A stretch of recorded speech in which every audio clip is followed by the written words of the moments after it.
everyone to the Tom Show. We're here live. What's up? Hey, what do you want to be called? I don't want to call you Jabroni. So, Jabroni's fine. My Okay. name is Mike. I won't answer Mike. to either. So the handle comes from a game I play, and used to be my Xbox handle. Like, I use it for everything. So most people do just call me Jabroni.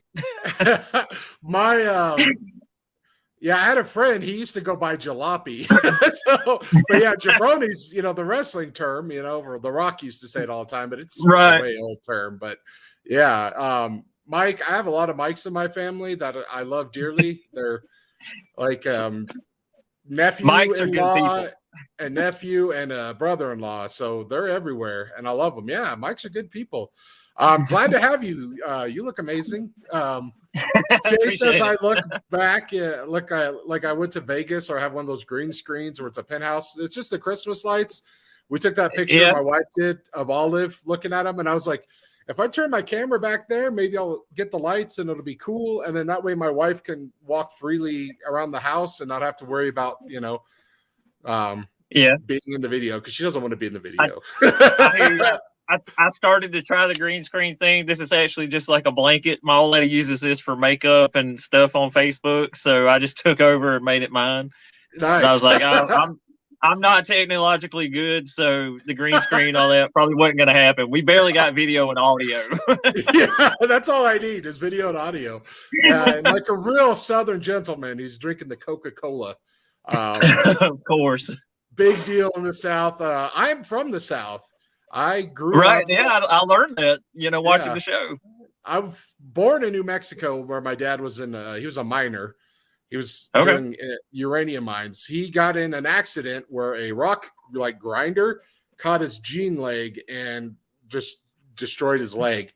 So he didn't want to mine after that. And, we moved to Nashville. His family did, they're singer-songwriters. So he tried to be a country music writer. Didn't really work out for him, but I grew up in Nashville for like 3 to 10 years old, not the longest part of my life, but very during the formative years, you know what I mean? So my mom was born in Nashville. She is straight Southern, Southern as hell. And, I still consider myself from the South, from Colorado or from the South. But, the lessons I was taught growing up, they're, Southern. Right. Institutionalized in me. So. It's just that, yeah. So what do you want to talk about? Man, I don't care. I know, when we've kind of chatted, I figured Murph and the Rockies and, of course, Art. That's what most everybody knows me for. So but like I said, man, anything's pretty much game. Let's go. Awesome. Yeah, she wants to be on the show. So this is my Dale Murphy story. Grew up in Tennessee in the 80s. There's no teams around, so you just root for whoever's around. And my grandfather on my dad's side liked the Cardinals, so I liked Ozzie Smith and those teams. But I also liked the Braves because, they were close by. In my first Major League Baseball game, a friend of my dad's from church took us to Braves-Dodgers. He was a Dodgers fan, and we went down there. Fulton County Stadium. So that was my first game, and the Braves whooped the Dodgers like 9-2, and that was year 88 that they won the World Series. So I thought that was pretty cool. But so I kind of liked Dale Murphy, and then I just remember going through Beckett when I was a kid and seeing that Dale Murphy reverse or the negative, where he's got the wrong side for Upper Deck, and that was like a huge rare error card that was always a big deal. So I always wanted one of those. And I kind of forgot he was on the Rockies until like you and I interacted on Twitter, and it was like, oh yeah, he was. Right. And that's just kind of where we started. Like, you interact with the Rockies all the time. And I think that's where we kind of met, and it just snowballed. And then, I got into the Project 2020 and other people's art cards because I've always had a respect for art because, like, my dad, and my uncles, they play instruments and make music, and some of them painted and drew, and I can't do that. So I appreciate anyone that can. And then it was like, oh yeah, you like the Rockies, Dale Murphy, that connection. And then it's like, oh, you're a really good artist. I love your art. So we would just interact, and it was just a lot of fun. And like we're talking about the Twitter algorithm, you have people, and Mike and I were like that. It was like all the time, just back and forth, like earlier this year, and then Twitter just takes your friends away. It's like you need new friends. Right. Yeah, they separate us. They're like, no, you're playing too much. Get back up. You guys have too many similar ideas. We need to split you up and make sure Exactly. you're not in your own echo chamber. I'm actually maybe I'll do that tomorrow on Twitter. Be like, hey, go back like 7 months ago, and who are you tweeting with the most? And just check in on that buddy and say hi. See how they're doing. Yeah, exactly. Yeah, because there's people that I can name like 5 people off the top of my head. I'm like, man, where'd they go? And now I have like great new NFT buddies, because I'm doing a lot of that stuff too. Well, learning a lot about that, but it's like, yeah, I miss my card buddies, and so no, I know, man. Like, so when you posted this, Tony Shrek was the Vegas over under on how many times I say y'all today. So me and Tony used to talk all the time, either just through the timeline or through DMs, and I rarely see anything he ever posts anymore unless he actually just tags me in it or I go digging for. She wants to be part of the show. Yeah, she's going nuts. What's up, baby? She wants to play. My wife must be indisposed. So yeah, I say y'all all the time too. Especially when I type. More so when I type, but every now and then. And it's great because I dropped my accent and when I moved out here after a few months, so I didn't get bullied. But when you hang out with people again, it comes out. And especially my mom. Right. My mom's real bad about it. It's so adorable. But yeah, y'all, I love y'all. Y'all watching the show, y'all being on the show. I think that was my tweet. Y'all better tune in. So what are you passionate about these days? What are you like? Art? You like cards? What's the thing that makes you happy when you're not working, or is it work? So work. That's an interesting story in itself. I quit my day job like 2 months ago. Oh, wow. Yeah, so quit my day job, have been home for like pretty much the last 2 months. Have been making cards, have been playing with my little one a lot, visiting family. Man, I love cards. I love art. I love, sports. You can see, so it's football season. We won't talk about the Broncos game, but I love my Cowboys. If they're on Sunday afternoon or whatever day, I'm gonna be sitting in front of the TV. Same thing with college football. Really, right now, that's it, man. It's playing with cards and it's watching football and it's spending time with family, and I mean that's it. Like the passion is life, man. It is, yeah. I mean, I hadn't taken a vacation in 2 years, so 2 months has been kind of different. Wonderful. It's weird, but I'm loving it right now. And your little one is adorable. I've seen the pictures you've shared, and I'm just like, holy cow. Like, don't let the pictures fool you. She's adorable. She's a mess, man. She's a trip. Yeah. Like she keeps me laughing. Good. So I don't. Well, as a Bronco fan, it's hard to hate the Cowboys unless you were alive 43 years ago and remember that Super Bowl. But there's people on the Cowboys that I love, like Dak. People give Dak a hard time, but man, after his brother, and then last year with the injury coming back, if you have a mean thing to say about Dak, I mean, we could probably be friends, but I'm going to say something. You know what I mean? Because that guy, man, it's just so fun to watch. And then, it's probably like all fans. I think like every team has those guys. People that call themselves fans, but then constantly get on the team.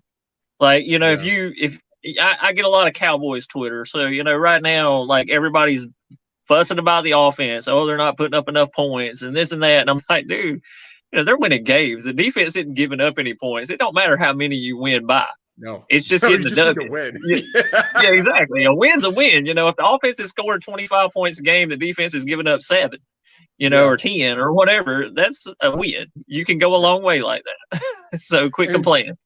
And Diggs, he's fun to watch. I know he's like not the best at shutting down wide receivers, but when you get those turnovers, that makes up for that, giving up some yardage. So I don't know. 10 interceptions, I think. I mean, that's pretty crazy these days. You don't see that often. 10 interceptions on the year, like first time in 30, 40 years anybody's done that. And then defensive line, now that they're all healthy and everybody's back, they've played 2 games as a full defensive unit on the year. Yeah. Cut them some slack. Everybody loves Parsons and I love Michael Parsons, and I'll be the first to admit I wasn't really excited when they drafted him, but I was wrong, like most people. But I wanted to look at what they're doing now.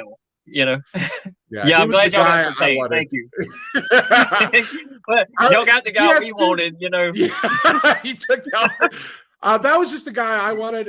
And it's funny you talk about Cowboys Twitter. I am a Broncos realist, and right. That upsets people. When people are like, because I am blocked by more Broncos fans than I am any other team, and I think more Chiefs fans follow me than anyone else. So it's just like a nightmare for me.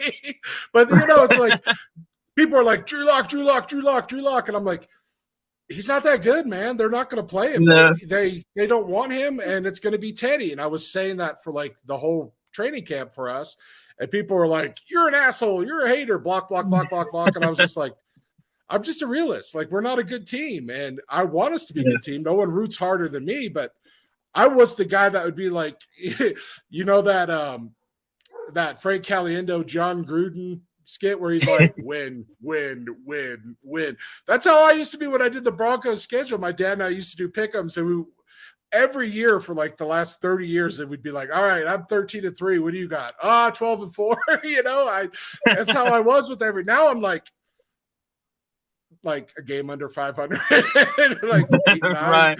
Well, set the expectation. I'm the same way with the Cowboys. Like, when they weren't good, I'm still going to watch, and everybody says it's like, we ain't got into, but the Rockies thing, how are you a Rockies fan? You're from Georgia. You live in Florida.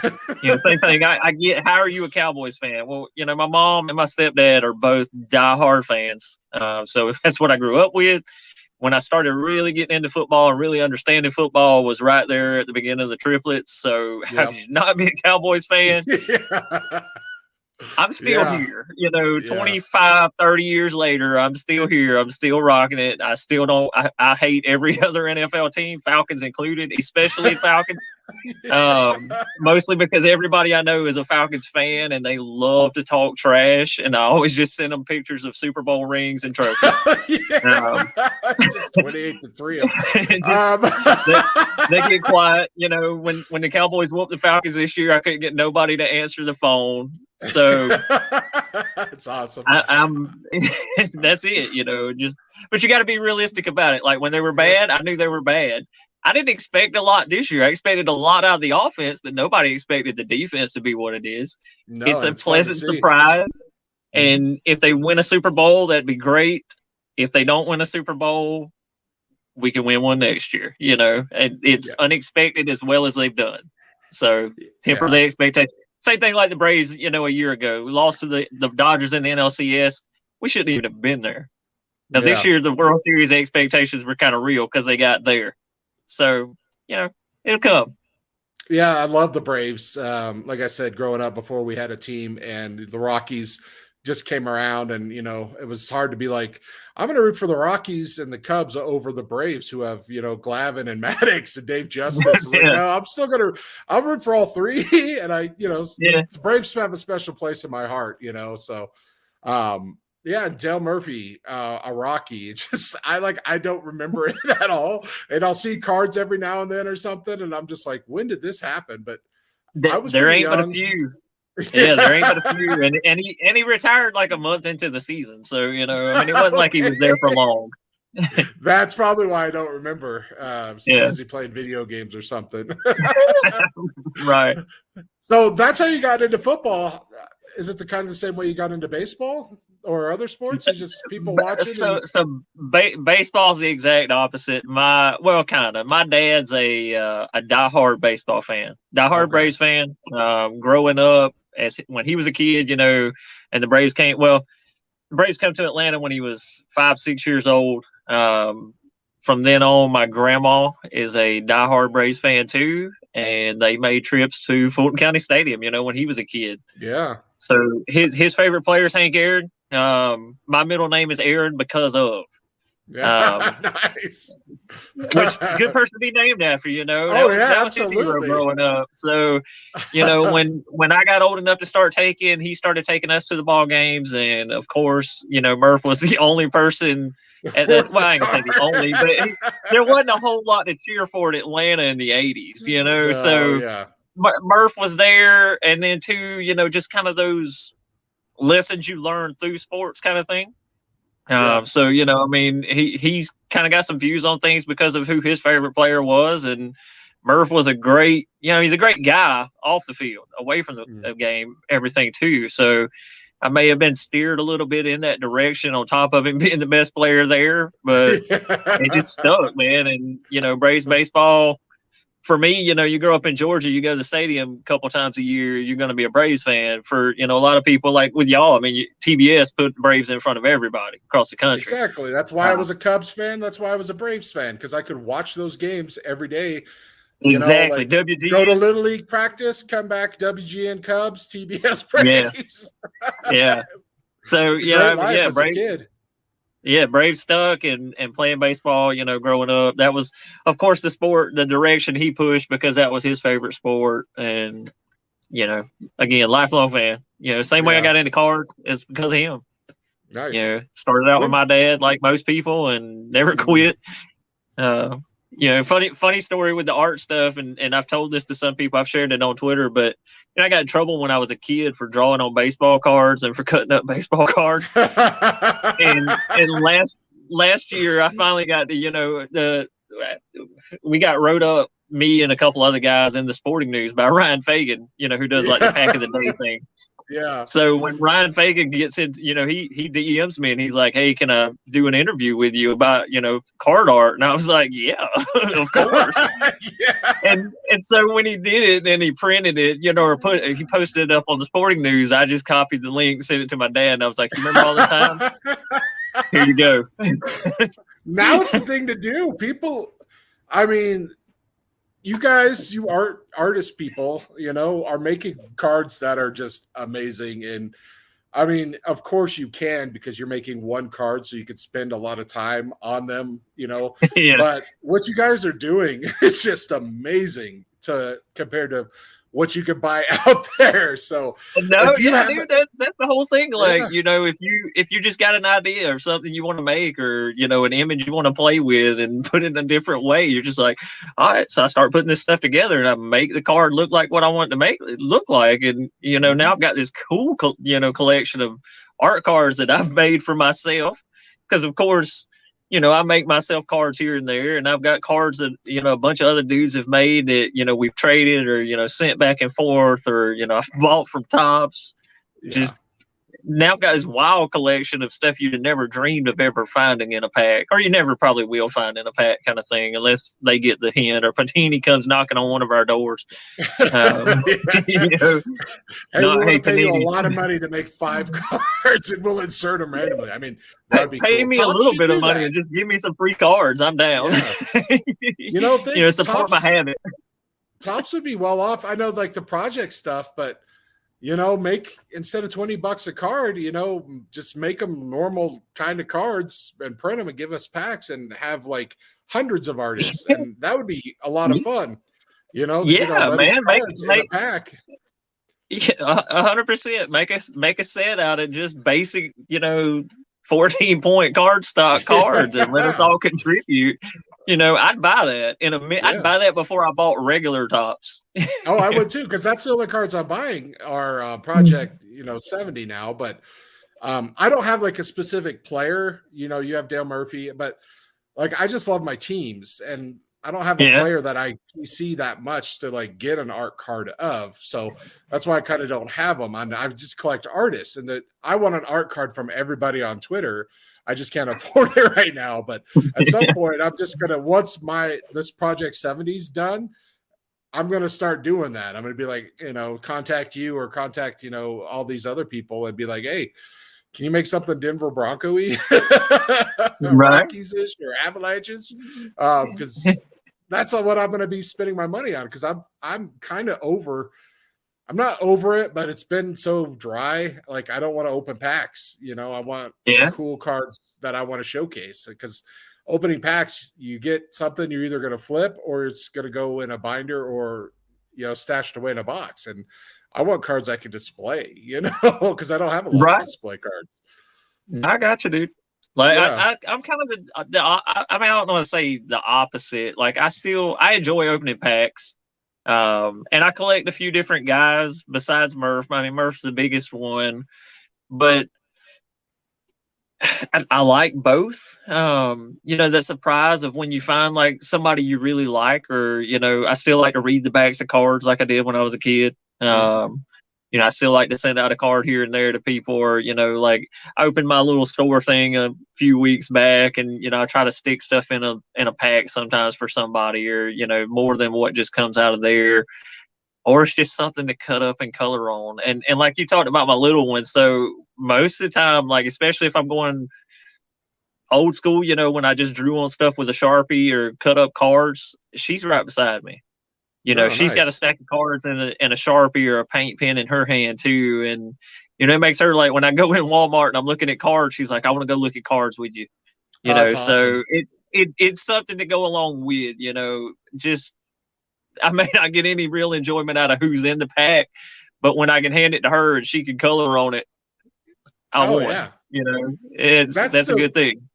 The biggest part of the hobby for just about everyone I interviewed is sharing it with someone. I share it with my little brother. My dad got us into it. But a lot of people, it's just like my kid likes cards, and it's something we could do, and it's fun. And to hear that you guys art together, that's just amazing to me. Like, are you like selling her cards, or is she doing anything with them, or is she just having fun? She's just trash. Having fun. They're do it again. So she's got a couple of themes. It would be like the mustache series, because everybody gets a mustache. That's like phase one. She's putting a mustache on every player, and then she just scribbles on. That it's me. That's my thing. She scribbles on and eye patch. She's learning, she just turned 4. So, her art skills are, just a little lower than mine. I mean, not that mine are, it's like here and here. But, she enjoys doing it. And it's something that, like I said, it gets her into cards. And, when I watch a ball game, like she ain't gonna sit there for a ball game, but she'll stop and pay attention for a minute, because that's something she saw on a card, and she knows it's something I enjoy. So, I mean, again, that's the win right there, dude. Absolutely. So, and she's my critic. So, like now, when I'm doing digital stuff, I just show them to her, and she either tells me it's ugly or it's cool. What she likes, and I'm like, okay, if she says it's ugly, it's got either it's really bad or it's just something that doesn't interest her at all. But if she says it's cool, then I did well. I get that. Kids don't lie. No, they're just truth. Like, this is shit, Dad. Exactly. She's like, throw that damn thing away. That's terrible. She's the one yelling, do it again. Do it again.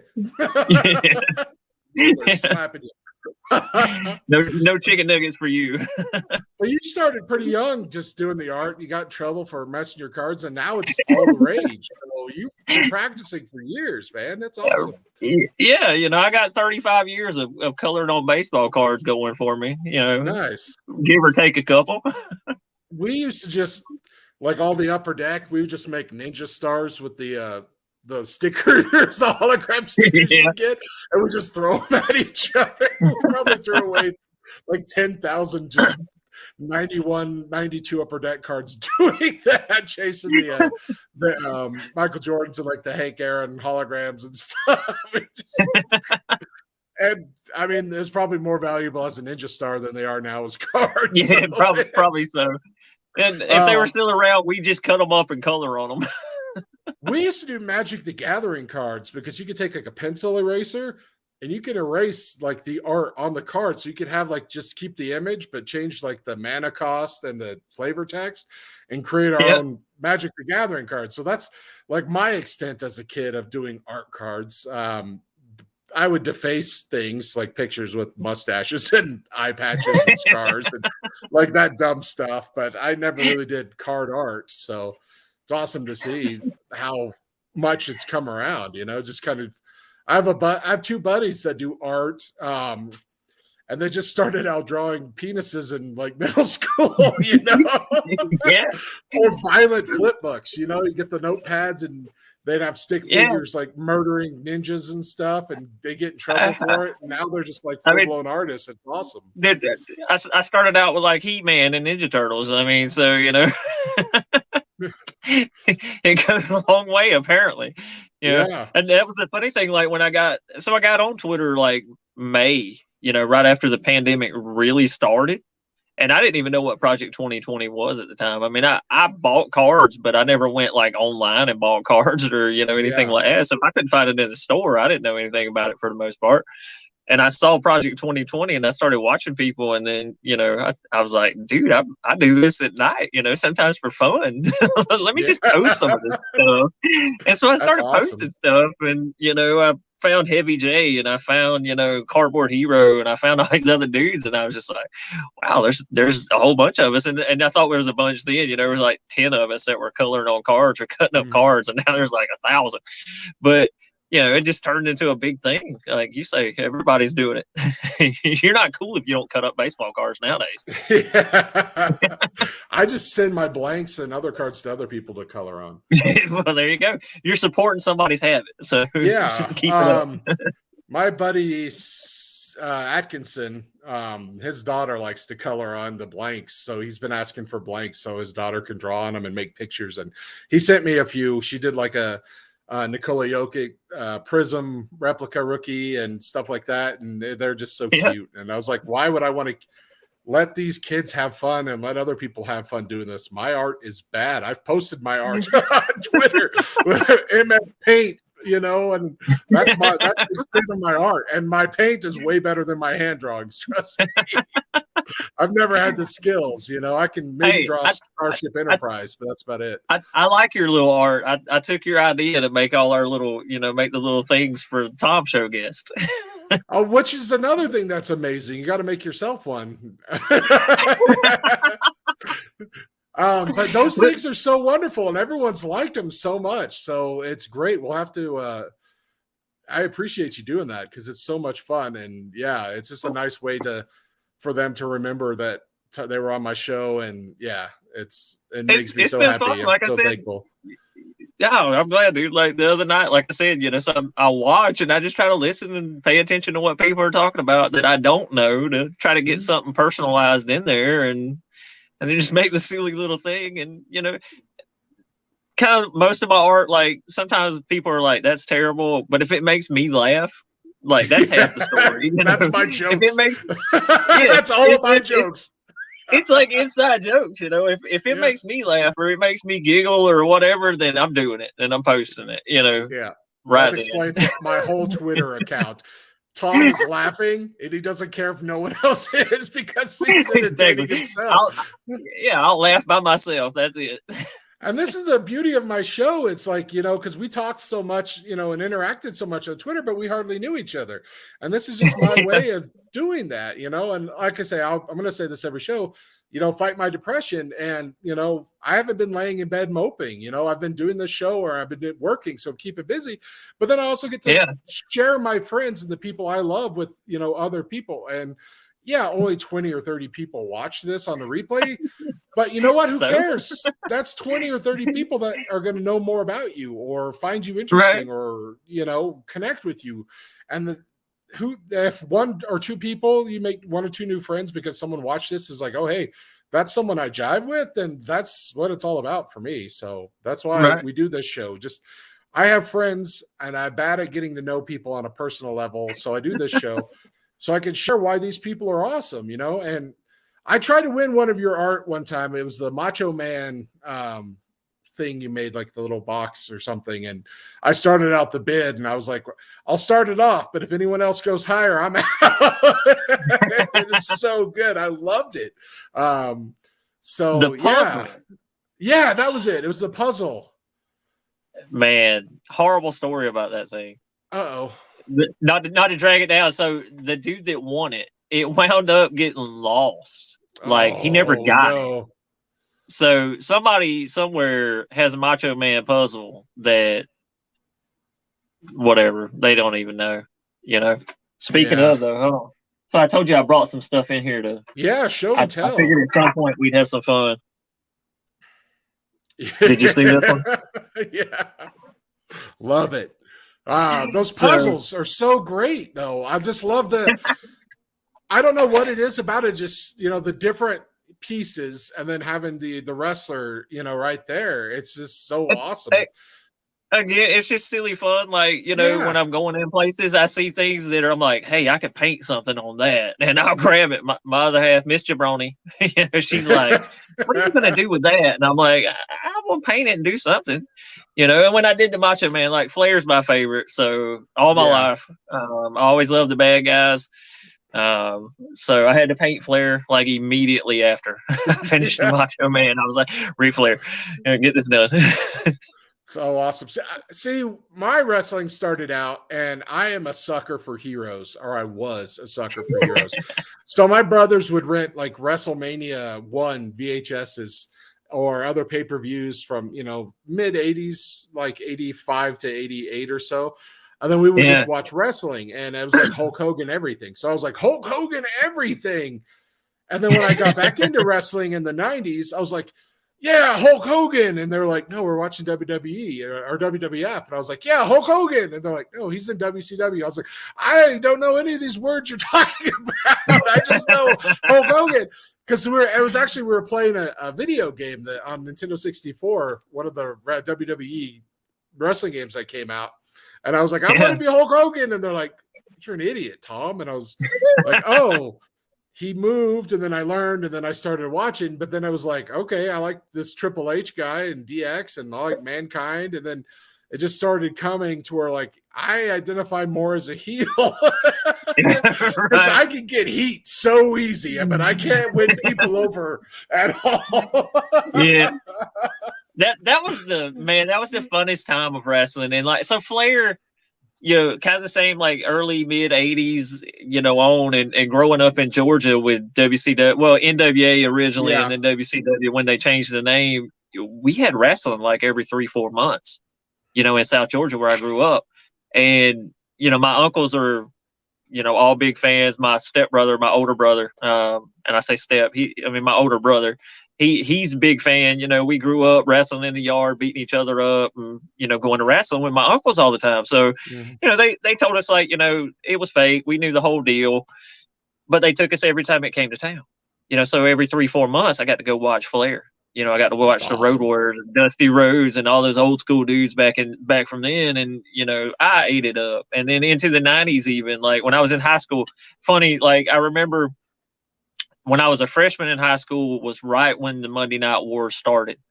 So like the 3rd, 4th episode of Monday Nitro was from Albany, Georgia, which is basically where I grew up at. It's like 15 minutes away. And, you know, I was psyched. My uncle stood in line, got us tickets. We were front row, right on the rail, you know, had the corner seat in the very front row by the rail where they came down to the ring. Go to school. I'm super psyched. Can't wait to get out all day. You know, everybody's like, why are you so excited? I'm like, I'm going to wrestling tonight. They're like, man, that stuff's lame. Like, what's wrong with you?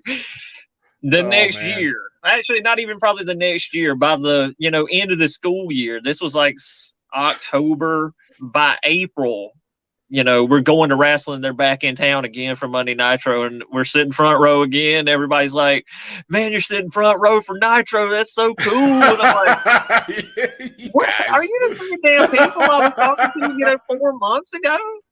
You know, but we went all the time, and I've never like quit watching I don't watch as much as I used to, but I still watch. I eat that stuff up. Even the little one, she says I hate wrestling and runs around with a wrestling belt, when it's on. Well, the belt She won't sit through a show, but when they start going, if somebody's fighting outside the ring or they break out tables or whatever, she's jumping around the living room having a ball. So that's awesome. Yeah, when it came back, I got into it in the 90s, towards the end of the 90s. With Mick Foley and The Rock going back and forth, and then Steve Austin came back. Was it probably like 97, 90, 98, I think. So yeah, I was going to shows. Like if it came to Denver, I think I went to 3 or 4 shows because I know I went to a Raw, I went to a SmackDown, and I went to a Nitro then that were in Denver. So I got to see all of my favorites, because I saw Hogan live. I saw Hogan live. I saw Hogan blade himself very terribly. Yeah. In a match on Nitro. I was like, wow, that was very obvious. Like, didn't even try to hide it, just in blood. I was like, come on, man, put some effort in. Right. But then, saw the like Undertaker and Mick Foley and The Rock and Stone Cold and all those good guys. So Jericho. So back then, those were like my guys, and I got to see them all live. And the best part was taking my dad. So my dad, how this started, I was into wrestling. I went to a show, and he thought I was dumb. And he's just like an old fart kind of sometimes. And he just turned the TV on.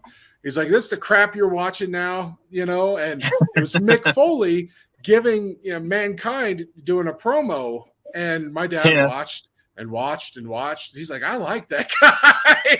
He's like, this is really interesting. And then like he and my mom got into it, and we took him to a SmackDown. And when The Undertaker came out, he was the American Badass then, but that was my mom's favorite. She started screaming like a 12-year-old girl, the Beatles showing up, and freaking out. And I'm right next to me. I'm like, this is the best time of my life. My mom being so excited for a wrestler. And I was just, so, it means a lot to me. And, my dad kind of looks like Mick Foley, this big old bushy, hairy guy.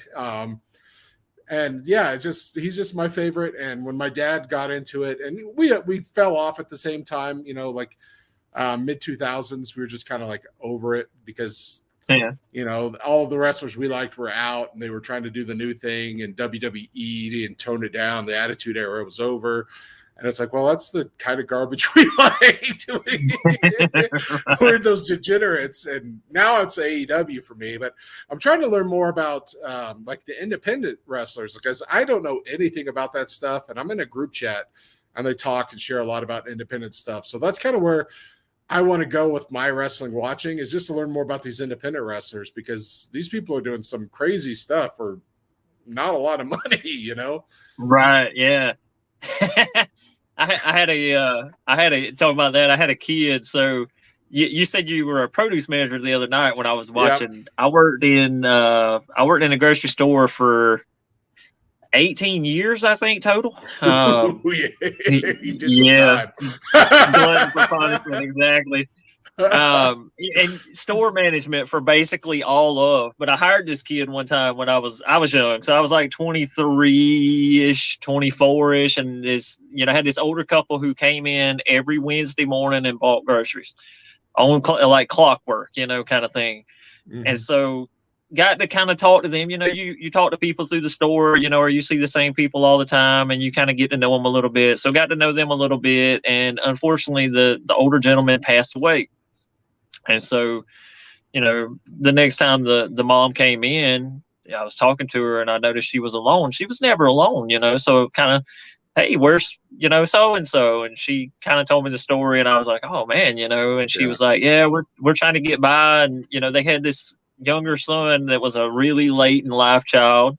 And she asked me if we were doing any hiring because her son was looking for a job to help her out. And I was like, yeah, send him by, So this kid comes in, and I don't know, 5'7", 120 pounds, and hair down like most of his back. And I'm like, that's gonna be tough. Yeah. But I talked to him, and I really liked the folks, and the kid was real nice and respectable. And I wound up giving him a shot. And I was like, dude, you just got to wear a hat and keep that hair put up, or you're gonna have to cut it off one. And he was like, I can't cut it off. And I was like, okay, I mean, I get it, but policy is. And he was like, dude, I wrestle and I can't cut my hair. It's part of my gimmick. I was like, okay, now we can talk. So I hired this kid. He comes to work, and he was a good kid. Did a good job, but we always talked wrestling when he was at work. When he's down stocking shelves, I'd come by and we'd talk about it. And he had to have off weekends to go wrestle, and he would wrestle these little local, like independent, nothing shows. And me and my older brother used to go to these, but he'd drive like 4 hours to get paid like $5 to get beat up. Yeah, it's insane. But after talking to him and working with him for a while, they had a like their little group had a ring that they practiced, before shows. And he was like, hey, you ever want to go, man? I'll you can come. I was like, really? Exactly. Yeah, I'm like, okay. So I started loading this kid up, when I can, and taking him to practice and getting in the ring and playing around. Dude, I ain't never left anything hurting that bad, and I played, everything growing up. Like it was painful and the most fun I've ever had in my life all at the same time. Oh, man. I get to run around. Be a wrestler, and Mick Foley's book turned me off on that because it's like run into the ropes like 100,000 times and then just flip over and land on your back. And when you start peeing blood and then stop peeing blood, then you're good to be a wrestler. And I was like, nah, I'm out. I freaked me out too much. Yeah, it never got that bad, but I came home with a lot of bruises and a lot of whelps, and the chest all red from getting chopped a whole bunch of times. And loved every second of it. Oh yeah, that's my wrestling story, or one of my many wrestling stories right there.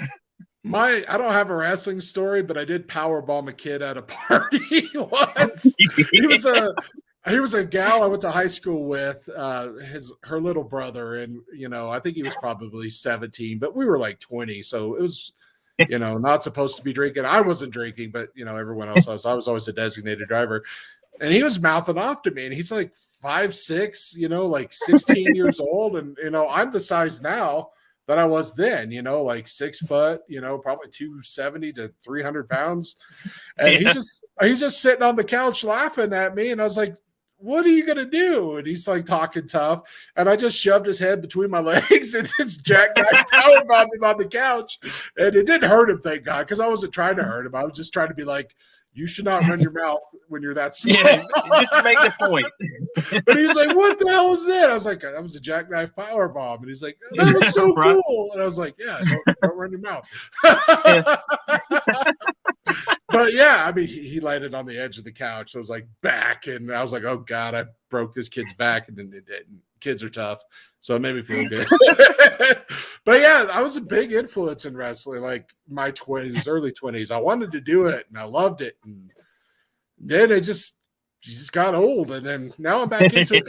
The pandemic, it's like it was funny because I followed a lot of people, and every now and then people talk about wrestling, and I followed Chris Jericho, and he talked about AEW and starting that, because I've been on Twitter for years following all these people I like, and then one day I just sat down. I was like, I'm going to force myself to get back into wrestling. And it took about a month, but I did. So I was kind of happy I did, because I was watching like AEW. Then I'd watch SmackDown, and then I'd watch Raw. And then I was just like, you know what? The WWE is just not for me right now. I could do AEW. Yeah. And what told me that was my wife, because she'd watch with me and laugh like, this is silly. And I was like, yeah, it is, but it's fun. She's like, yeah, it is, but this is really silly, when it was WWE. Yeah. And I was like, okay. And then like we'd watch AEW, and like when MJF comes on and starts, being the heel he is, and my wife's getting upset, and she's like, oh, that guy's so nasty. And I was like, yeah, this is this is the better program for me. My wife he's doing his job. Yeah. So that's kind of how I got back into it. But man, to live being in Colorado, the WWE, they'll come out here because there's tons of fans, but those independent people, it's mostly just there in the South. That's where wrestling is. That's where wrestling breathes. And I just kind of bummed out because my buddies would be like, I'm going to this show and I'm going to that show and I met this wrestler and I met that wrestler. And I'm just like, I guess I'm going to have to start my own promotion out in Denver. Bring in some independent wrestlers. So, so you were talking about, you got a store now for like your art and cards and stuff, or? Yeah, I opened up an online store. Posted some stuff. I got a few things up on there. What do I got? I got a wrestling set on there that it's a finish him is what it is. So I took like the Mortal Kombat screen kind of. Yes, I saw some of those. And put the wrestlers in, doing their finishing moves with the Finish Him logo on it. And I was like, it's another one of them, like me and a buddy were joking around one night. And I was like, man, we should do he makes cards, So I was like, you should do this. And he was like, dude, that's a great idea. You should make that yourself. Don't let me steal that from you. And I was like, okay, right. So I made them, and they came out. It was the first cards I printed that I'd actually done myself digitally. So, one that's like really cool as, I always say first grade art projects, because I don't really think of myself as a great artist. I think of myself as I enjoy it, so it makes me happy. But to hold a card that I made in my hand and have like a set of cards in my hand that I made, was awesome. That sounds incredible. I don't know another way to describe it. So I did those, and I did Star Wars because I love Star Wars. We're gonna have to talk about Star Wars too after. So go ahead. Yeah, so I did the Star Wars. I did the Finish Him. I've got a couple of football cards up. Like I did the Micah Parsons. I called it the Young Lion. A bunch of folks have seen. I've gave some to folks. I've sold a few of them. And again, just the conversation me and another buddy on Twitter were having with some other cowboy stuff I had made. And he was like, I had made a Micah card. And he was like, you should do Micah like this, and work in the line somehow. And next thing you know, it turned into that card.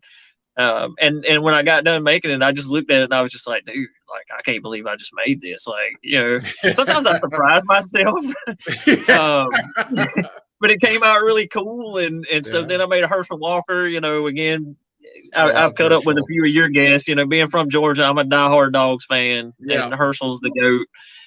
So I made Herschel with Georgia in the background. Kind of like where they're see through each other, and that was really cool. And I gave them to a bunch of buddies and stuff. But I posted some up in the store too, and I think the newest thing, I actually just got them today. I tried a new printer here in town. And I had done a Brave set, for the World Series, or for the win in the World Series, just some after pictures and some stuff from the parade and this and that. And I posted them up where they're for sale now too today. I'm not real happy with the printer here in town. Like the pricing was good kind of deal. And the timing was horrible. Oh, okay. Kind of get what you paid for. So, they took 4 weeks to print the cards out, which is terrible. Wow. Like I could have done it elsewhere and had cards in a week. So it took 4 weeks to get the cards, and then they print them. They're like off-centered. So they're like 90s cards, which may fit the store's Project 91. Everything's always Project 91. So, there's some off-centering issues. But whatever. It's still cool to have, and I sent some out to some Braves buddies, and I got some family that's going to get them. And again, it's still just cool to hold a card in your hand, just like I made this. And I'm working on some other wrestling stuff. So is your store link in your Twitter profile, or will you post it later when I post this recap? Yeah, it's in my Twitter profile, and like I did that, and I built me a website too. It's really simple, nothing big. It's just like I built it through an app kind of deal. And again, I'm not real good technologically wise. I work my hands. So I built me a website and I built the store, and they're all kind of intertwined and linked to one another so that you can bounce around to every bit of kind of thing. That's awesome because, like, I have wrestling buddies and tons of Braves buddies, and I definitely want to make sure that they see your stuff. So when I get off the show tonight, I'm going to make sure I share that and share it within my group chats so everyone can see it because I love that stuff. Like that puzzle. I liked your art, but when I first saw that Macho Man puzzle, that was the first time I was like, that's something I want. I broke though, but I'm going to bid on it. A lot of guys like have a style. I always call myself, I feel like a chameleon kind of thing. Like I can color on cards and have a ball and, make stuff that I like, and I can cut up cards and make stuff that I like, and I can paint and make stuff that I like. So I just kind of do a little bit of everything, none of it really well, but a whole lot of things. I think you do a great job. And if you have fun and enjoy it, then that's great. So that makes you a great artist. So 2 points there. Tom thinks you're great and you have fun. So you're a great artist. So I appreciate it. Yeah. And I don't even like Macho Man that much. I was not, like I said, I was all Hogan and I wasn't a bit like my brothers like Macho Man and stuff, but that was the first time I was just like, that is so cool. And when an artist does that, it's, I don't know how many people. Go ahead. I never was a fan. Like I never was a fan of the Macho Man either. My favorite Macho Man thing, it's nothing he did in the ring. So we were at. Was it his rap album? We were. No, so we were at Nitro one night. Me and same deal. So like me and my uncles and my older brother and a couple of cousins. All.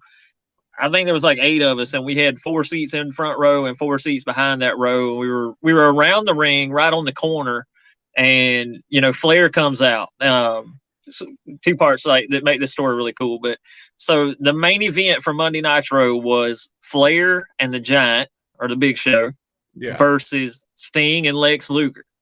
And Flair was the world champ. Sting and Lex Luger were the tag champs, and one of them was the U.S. champ at the time. And the deal for the match was all the belts were on the line. Like if you pinned Flair, you were the world champ. If you pinned one of the other ones, you were the tag champs. And if you pinned whoever was the U.S. champ, you got that belt too, So big deal, we're at the match. Flair comes out to the ring and, of course I'm marking out, like eating it up. The music's playing. I got the 4 Horsemen shirt on, the 4 fingers up, I'm having a ball. And Flair gets into the ring, and I'm still, my eyes haven't left Ric Flair since the moment the music hit. And all of a sudden, my brother just like runs into me. Now my stepbrother's like a big dude. At that time, he was pretty hefty. I'm like 150 pounds. I don't weigh much. And he bumps into me, about knocks me over, and I just turn around. I'm like, dude, what the fuck, And he looks at me, and he's like, just this dumbfounded look, and he's like, the Macho Man made me do it. The Macho Man had run through the crowd and jumped the rail beside us. And when he did, he ran it, he hit him and knocked him into me. And so I kind of turned back, now I'm paying attention again. The Macho Man's in the ring, and the Daugherty County Sheriff's Department's pulling the Macho Man off of Ric Flair. And I'm just like, okay, I'll let you slide this time. We're not going to argue about this. You got knocked into me by the Macho Man. That's another cool part. The other really cool part to the story. So that match happened during the NBA playoffs. Back in the day, TNT had the NBA playoffs and played Nitro. So they actually filmed 2 episodes that night. It was one of the few times it wasn't live. So immediately after the match ends with Flair throwing a cup of coffee into the Giant's face, and they lose the match. The Giant gets pissed off. And, grabs the mic and he's like, I'm going to kick your ass next week. And they fight for the championship the next week on Nitro, which just was like 15 minutes later that night. There awesome. So, it was really cool. Got to see that. Flair lost, so I kind of went home disappointed. But front row during a championship match, on TV like a bazillion times. Like I post a picture every once in a while of me like patting Ric Flair on the back up against the rail. Oh man, that's so cool. WWE put out a toy of it this year with one of the like tag things they have where it's like 2 figures in a pack, and it's got the replica pieces from the belts. And so it's Ric Flair versus the Giant. On the back of it, it's April 29th, 1996 in Albany, Georgia. The Giant beats Ric Flair for the WCW championship. I bought the toy off of eBay as soon as I saw it. I was like, I was at that freaking match right there. I got to have this. That is so cool to have it like immortalized, because I've been to a few sporting events, but nothing that was like memorable in like any way, like nationally or even historically for my teams. Most of the time I go to a Rockies game, it'll be like against the Reds or the Pirates and we lose like 6-3 or the Broncos, we get blown out by the Raiders or whatever. I'm a jinx. We go to games, we lose. So I'm just gonna stay home. I've been to one playoff Avalanche game, we lost that. I think the first 5 Bronco games I went to, we lost them. Like the first 6 Rockies games I went to, we lost. And, some wins sprinkled in here and there, but most of the time it's just a loss. And I'm just like, well, no wonder tickets were cheap. We're not good. No one wanted to go see us slaughtered. So, but that's cool. I can't even imagine. Like I said, when I went to the wrestling shows, I was, third deck. But it's still so much fun. Oh, it's a blast, dude. I've done that too. Like we've set up high. I got lucky enough to, again, being like here. So WrestleMania 24 was in Orlando. Was, Shawn Michaels versus Ric Flair with Flair's career on the line. We went to that. Sorry. I'm sorry. I love you. I love you. I'm sorry. That's such a great. We were there for that. We went to WrestleMania in Atlanta, of course. When The Rock hosted, just because, it was Atlanta. It was a 3-hour drive. I wasn't going to miss that. Again, like just being down here, so many things have been around, got the chance to go to. So, that's the thing about the South. It's not too far from city to city, state to state. Colorado, like you have Denver, and then it's like 8 hours to the next major city to see something. So it's kind of like, lots of stuff does come here, but if you miss it, you're just screwed. Because it's like, you're gonna go to Salt Lake City to see it. And you're like, no, man, that's a haul. That's not like the other lucky 4 hours. Like we lived like right on the interstate, or through a town the interstate ran through in Georgia when we were still in Georgia, and now we live in Tallahassee, so I-10 runs right through here. You can hit the interstate and be about anywhere, in a decent amount of time anyway. So if you want to go somewhere, just get on and go. Here we have like Denver. Yeah, you can go east, interstate, fine. But then the west, you got mountains, and sometimes that really sucks. So it's like, I mean, and then I remember some passes in Tennessee they were pretty scary. Because like here, they're like, oh, yeah, there's going to be snow. Let's put some guardrails and safety stuff up. But the passes in Tennessee were like, we don't know what to do. Just drive off. It's like, what the heck, man? So it's just kind of funny. Like you get an inch of snow in Atlanta, the whole city shuts down. And it takes like 24 inches of snow out here for us to shut down. It's like, well, we're prepared for it. We have the equipment. Atlanta doesn't have the equipment for all that, So that's just kind of funny. But I do miss being back east. I like mountains, but I don't like the high altitude, desert landscape that I grew up in, sagebrush and all that stuff. That just bums me out. I like the green of the east, or green trees and vines and lizards and frogs. And I miss all that stuff. There just ain't nothing out here. So let me see. What else were we going to talk about? Oh, Star Wars. Yes. Star Wars. As a kid, I was born in 78, so I missed Star Wars. But we had HBO way back in the 70s or the 80s, and I used to watch it. And that and the Black Hole Disney movie. I don't know if you've ever saw that, but those are like my favorites. And I was immediately obsessed with science fiction, Star Wars, anything with robots. When I was a kid, I loved robots. So tell me about how you fell in love with Star Wars. So, same. Like I was born in the 80s, so I missed the first. I really pretty much missed the first trilogy. Wasn't old enough to go see any of, but watched them later on. I've talked about my stepbrother a couple of times. So my stepmom used to run a video store, back in the day. And my stepmom and my dad had been married for 35 years, forever. Oh, wow, yeah. So, her running a video store, we got to take home tapes, VHS tapes all the time. Or if we had to go to work with Pam, my stepmom, we sat in the back and watched VHS tapes. That's how we distracted ourselves while she that's the ran best the store. babysitter for the 80s kids. Yeah. I mean, it was perfect, So we watched.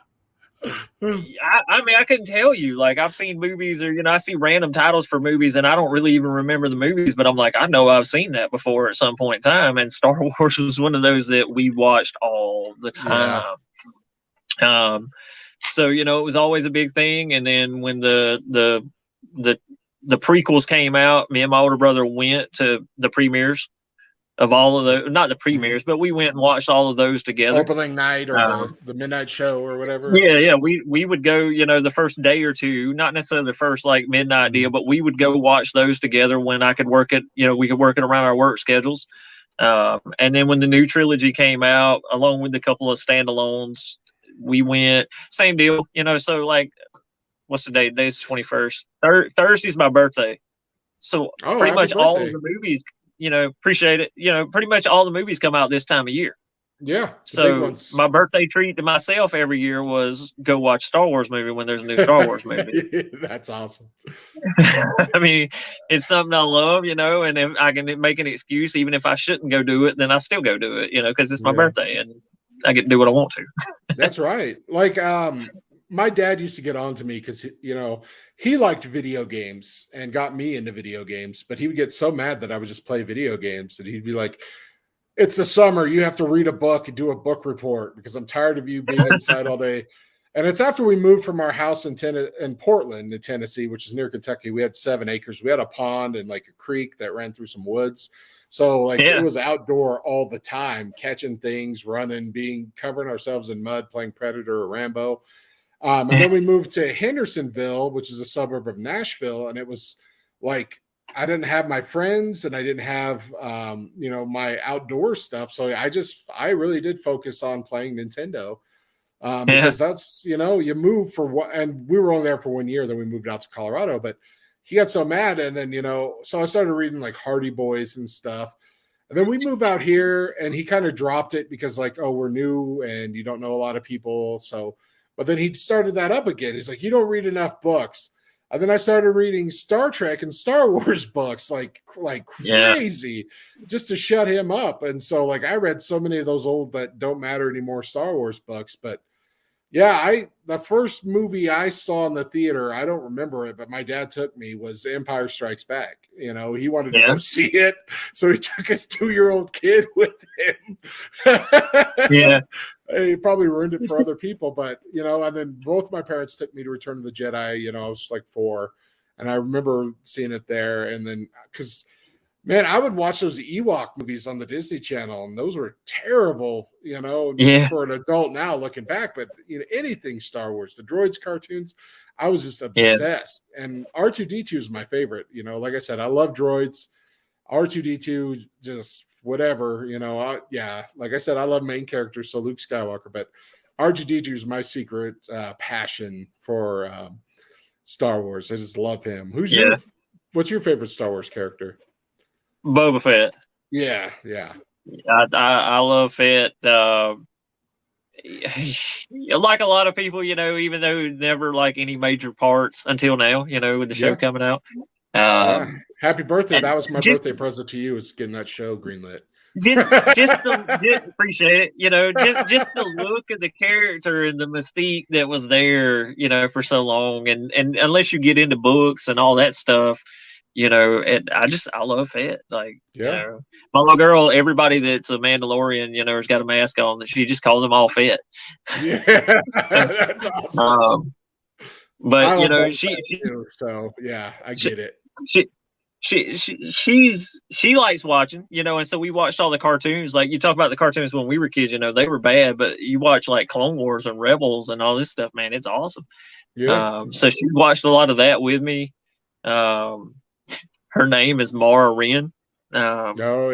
You know, so she's named after Star Wars characters because Absolutely. her mama wanted unique, and I was like, okay. So we started going through unique stuff, and all the unique stuff you can find online isn't really that unique. And I was like, well, hold on a second, let's just go to like Wikipedia, and we'll see what we can find. And so that's where we wound up going, you know, and I just pulled her name out of there, and she was like, she wouldn't tell anybody for the longest time, you know, until the baby was born. She wouldn't tell nobody where the name come from. She'd just tell the name. They were just like, oh, that's so pretty. We love it. And then she was like, where'd you, you know, folks started asking, they were like, where'd you get that name? And she was just like, Star Wars. And they were just like, like, you loved it like 5 seconds ago until we told you it come from Star Wars. Now you think it's silly, like, you know, whatever. Mara Jade and Kylo Ren. Yeah, I did like those.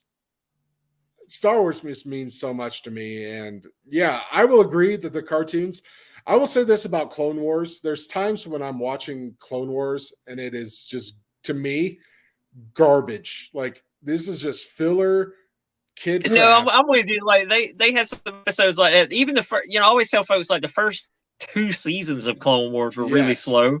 Yes. Like, I was almost to the point of like, I don't want to watch this anymore, but I was like, it's Star Wars and I'm going to keep watching it. So I did, you know, and of course it got really good most of the time. Yes. There's some Clone Wars and I haven't finished Rebels. I'm like I think I have 1 season left or a season and a half, but the storytelling in some of those episodes of Clone Wars and Rebels is outstanding. So if you haven't given it a real shot for those and I haven't watched the Bad Batch yet either. I'm going to, but you know, that stuff, there's really good stuff in there. And I recommend, if you are a Star Wars fan, definitely give those shows a shot. The Clone Wars, you gotta power through some of the bad, but then there's some stuff that is just like incredible. So especially with Ahsoka, she's getting her own show, you know, so you would definitely want to know all about her because huge character that many people love, and you just saw her for the first time in, you know, non-cartoon form, which is amazing. So yeah, definitely. I dig what they're doing there with the Mandalorian and the Book of Boba Fett. I'm, you know, super excited. I'm not excited much about the Cassian Andor show or the other one. I forgot what it was, like Rebel Trooper or something. Doesn't seem that much fun, but those shows definitely. I'm with you. I think the only thing that's going to make the Cassian show any good is if they bring their droids back. You know, because that was that was the best droid. You won't agree because you're an R2 fan, but that was the best droid maybe in the series for me. Like, I loved K2SO. Like, it was so great. Good. I love all the robots. Like I said, droids, robots. You know, I love R2D2 the most. My second favorite robot is Vincent from the Black Hole because he's basically like a sassy gayer R2D2 because I consider R2D2 and C3PO kind of a gay couple. But yeah, Vincent from the Black Hole and Maximilian, those are also an Bob. Man, I love Bob. Those are amazing robots. So those formed my desire to be just enslaved by androids. Like, let's get this AI going because they'll figure out all our stuff, just enslave us. And, you know, people really don't want to have to make decisions. They just want to know what they have to do every day. So when the robots just tell us what to do, we'll all be happier. Oh, so your daughter, she watches those with you. What's that like to have like that? Not only the card art passion, but like a TV, because I don't have any kids, you know, and none of my nieces or nephews like the same stuff I do. What's it like to also share that like TV bond? It's you know, so just like I said with wrestling and cards and sports in general, like she has her moments where she doesn't care for, and more not so much with not so much with cartoons and stuff. Like usually I can get her to sit down and watch cartoon stuff, and you know, so I'm probably a terrible parent because, you know, instead of watching cartoons that are like current, I'd rather watch stuff I grew up with. So, you know, we have Ninja Turtles and we have He-Man and Transformers and She-Ra and, you know, the Smurfs and, you know, just all that classic like 80s stuff. Like So, I'm you're an 80s child like me. yeah, dude. Like I mean, it was the best time ever. You know, things were so simple. 1983, man. Best cartoons ever. You got Voltron, Yeah, He-Man, just G.I. Joe, and life was a yeah. breeze. Yeah, GI Joe. You know, we've got GI Joe. We've got all that stuff, and you know, she's probably the only kid. Thundercats. She's probably the only kid knows what any of that stuff is. Um, and when she's into it, you know, she'll sit right there and she just has a blast watching it. And then when she's not into it, she's like, "Daddy, no, this is stupid. Let's watch the Trolls." You know, or I've seen, you know, again, like growing up at that time, like the Lion King. You know, the Lion King came out like '94. You know, when the Yeah. Lion King came out, I loved the Lion King. You know, as even as a 14-year-old, it was still a good movie. You know, it was a good Disney movie. I've seen the Lion King about 9 billion times. You know, we watch it like back to back. But again, it's like funny to see it from a child's perspective. Now, you know, she comes up and this probably started in the last couple of weeks, and you know, her mama, I think, just really noticed it last night. We were playing around, but she'll come up to me and she'll be like, "Daddy, I got to tell you a secret." And I'm like, "Okay, what?" And I did it to her first, but she'll come whisper in my ear that she killed. She'll say, "I killed Mufasa," you know, like Scar does in the Lion King, and it's hilarious, you know. So. Did I tell you? Media kids, you know, they drive you nuts sometimes, but at the same time, they do things that just they crack you up, man. They're a trip. Yeah. My wife and her parents took our nephews to go see the Lion King, the remake, you know, the live action, but wasn't live action one. And that was a few years ago. And when Mufasa dies and Simba's like nudging him, you know, like "Daddy, Papa, Papa," or whatever, I turned to my wife and my nephew and I was like, "Just like me and my dad." My wife was horrified, but that's exactly what happened. My dad passed away in his sleep, and I went to go stay with him to watch him, you know, like my sister, my mom were taking care of my dad, and then they're like, "Okay, our vacation time's up, Tom. You don't have a job right now because you're hurt from work. Can you come stay and take care of your dad?" And I was like, "Yeah." Came that night, woke up, and he just passed away in his sleep. So, you know, the crying cub nudging his papa, I can't watch it now anymore. I made that joke, but every time now I just want to bawl because I'm like, that's me. That's when we first got when we first got her, or I say my mom bought her that movie for Christmas a couple years ago. And the first time she watched it, that scene, she was just horrified. You know, she didn't want to watch the movie anymore for like weeks, and then finally she started watching it again. And like I say, now I've seen it a bazillion times, you know, all the time. And she jokes and cuts up. I saw a lot of those in high school because like my mom would take us to go see those. But then once I got kind of old enough, she was like, "Take your little sister to go see." I think it was like Little Mermaid, Aladdin, and Lion King. And all of them up until I think Pocahontas was the one like I didn't take her to go see because I was out of high school and she was in high school finally. So it was kind of like, you know, I don't want to she had aged out by then. Yeah. She's like, "I don't want to hang out with you. You're a fat piece of shit." And I was like, that era. But so like I loved, you know, Disney cartoons. I love Disney cartoons. I grew up watching those, you know.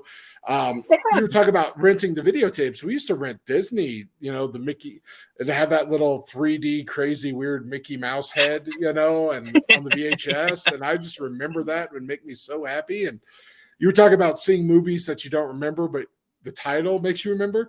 I'm that way with like movie VHS cases and like movie posters. I remember like when I was a kid seeing movies and like my parents like, "No, you can't watch that," or it's not for kids.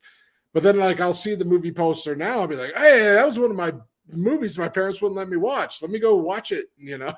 So it's kind of, I have that like love for the video store because we just had a little one in Portland, and we would just go just rent a movie. And I just remember browsing, and that's just something I miss. It's not the same scrolling through Netflix.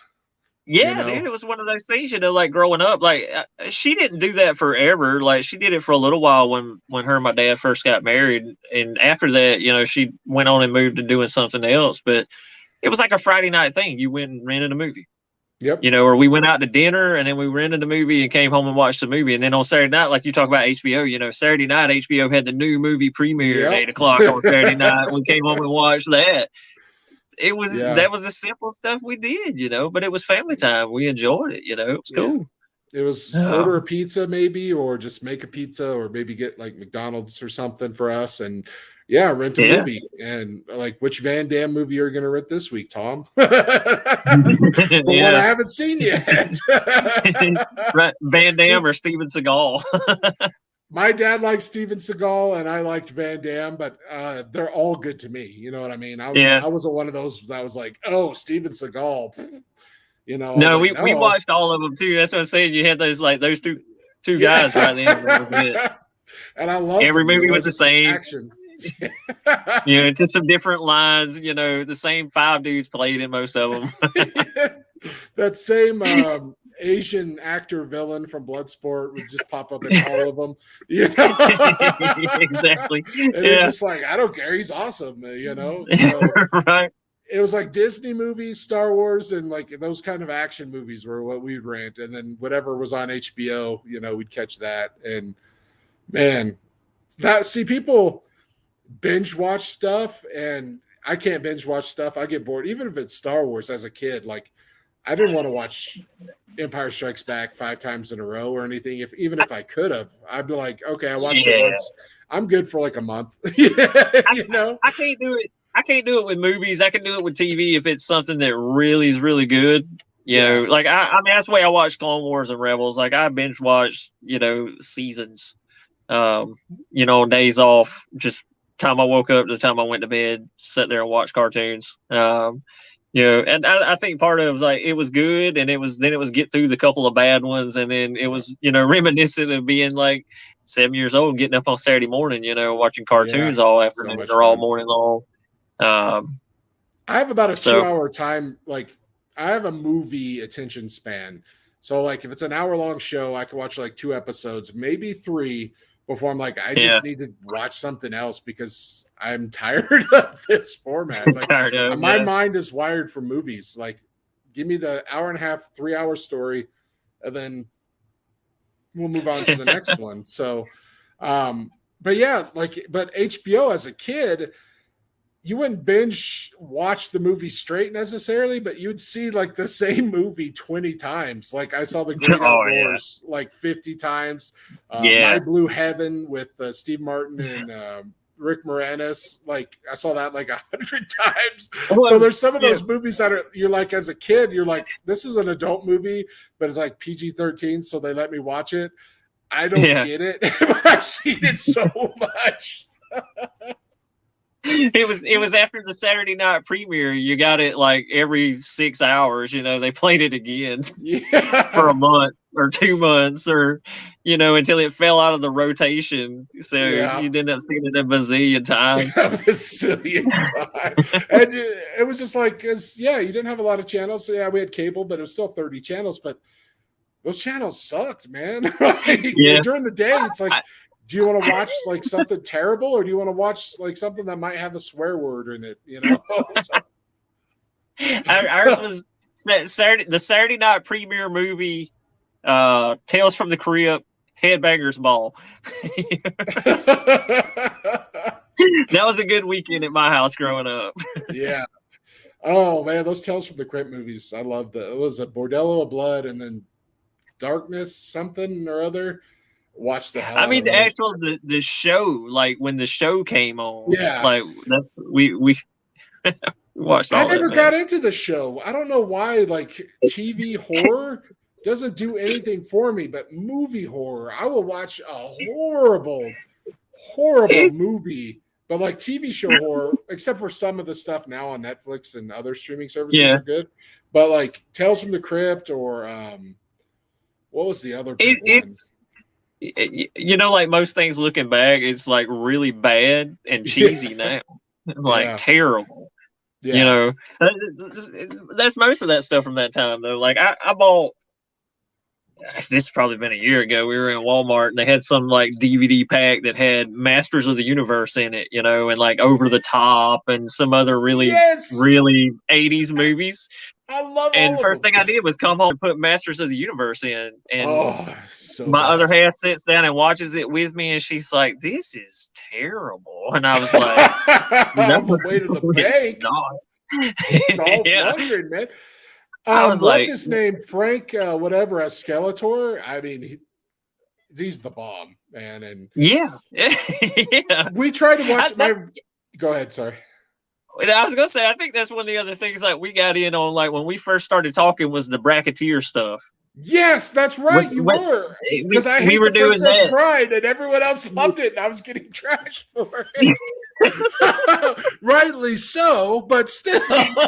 Yeah, I probably trashed you some on that too. Oh, Yeah, because yeah. I played around with them guys for a long time too. Like the big, well, gosh, I guess a year and a half ago. Like they were like, I think they had like 3,000, 4,000 Twitter followers at the time, and they were doing like all the brackets, and they were doing like, you know, participation where you could do what they do it. They did poll wars is what they called it, where they take like 4 people and you got to pick stuff. And I think I won that like 6 weeks in a row, and then they just quit doing it.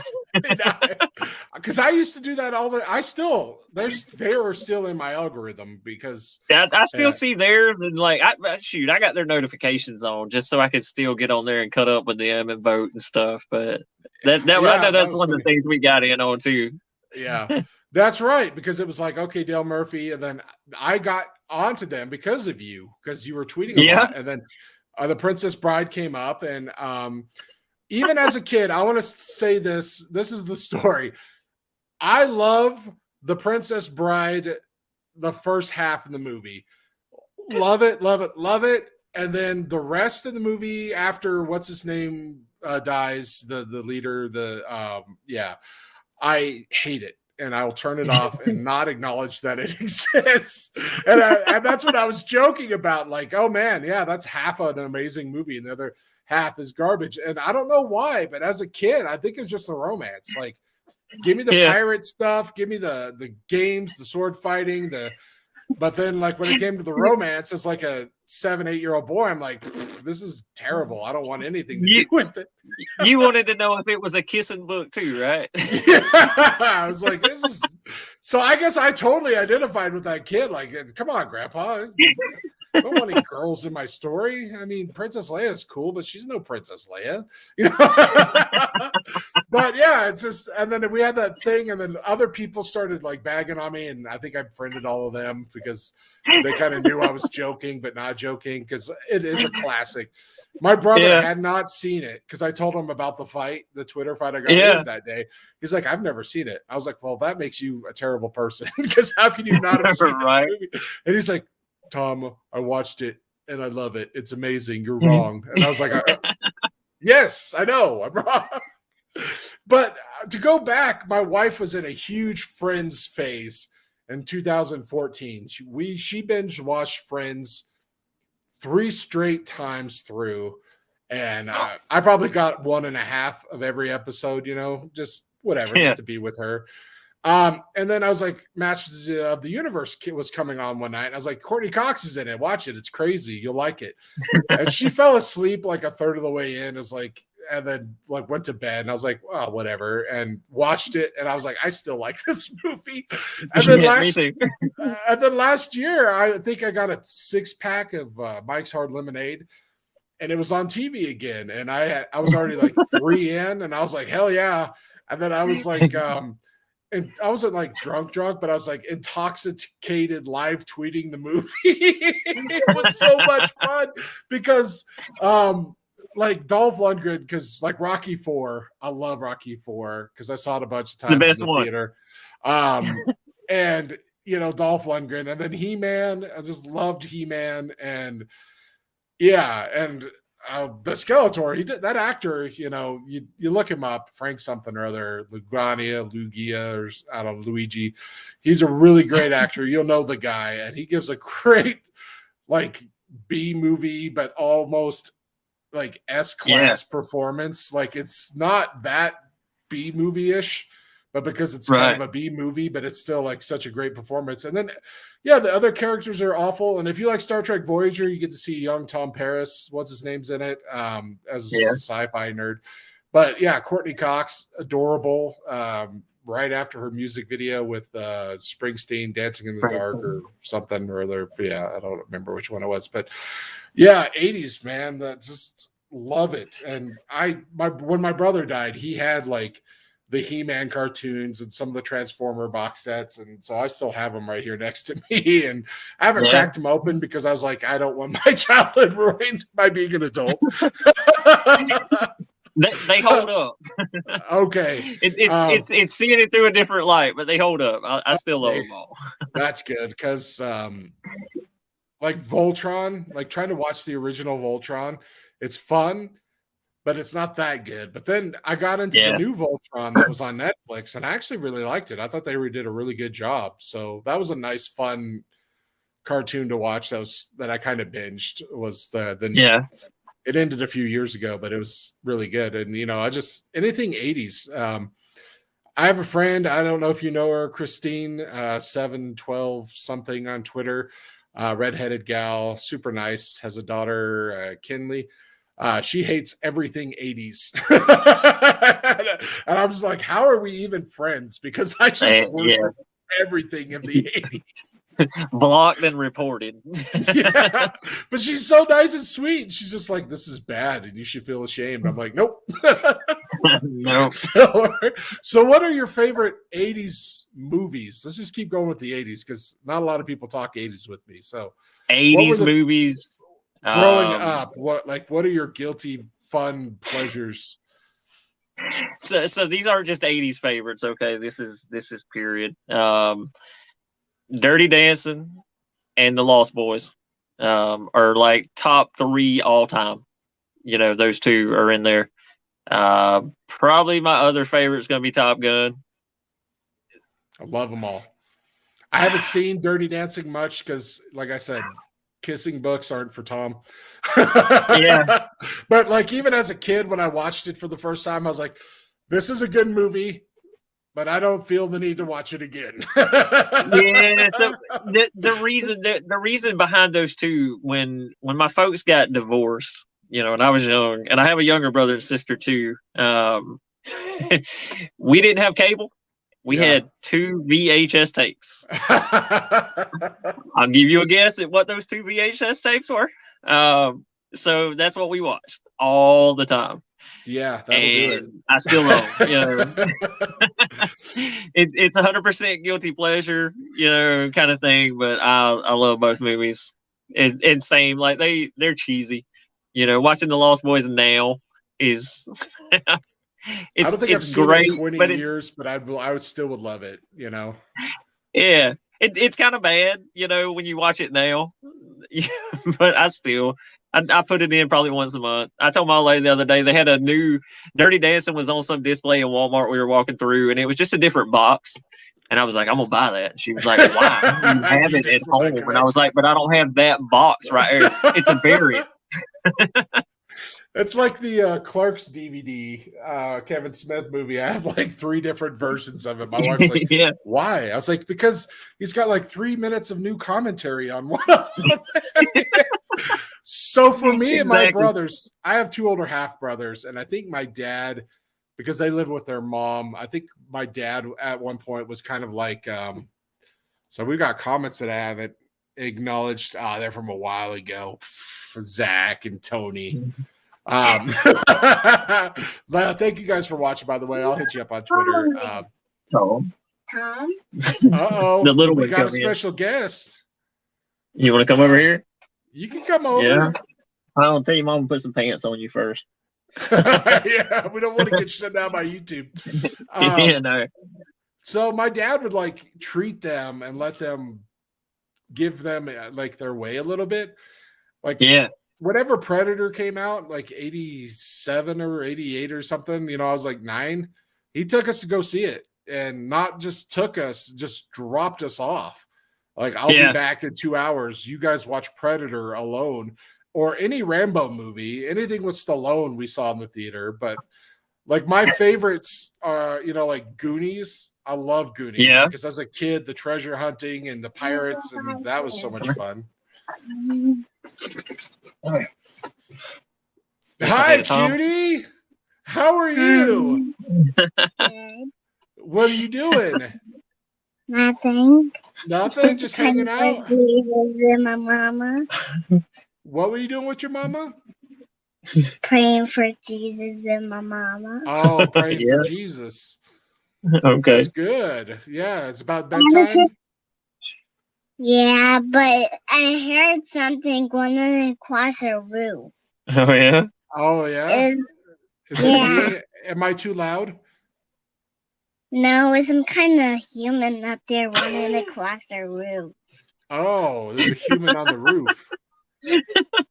Maybe it's the workers. I don't know, but it should be a squirrel.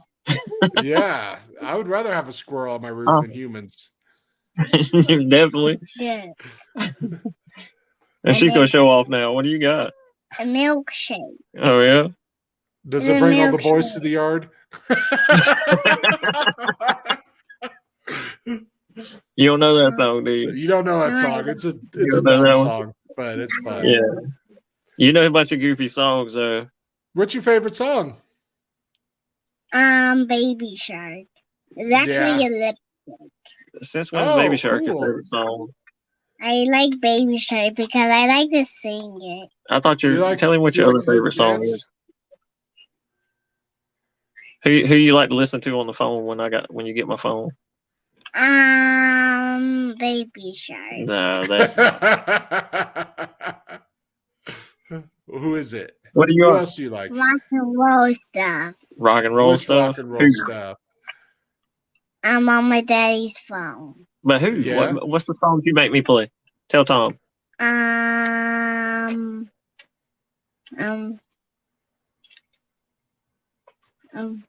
Rock you. We will rock you. That's one.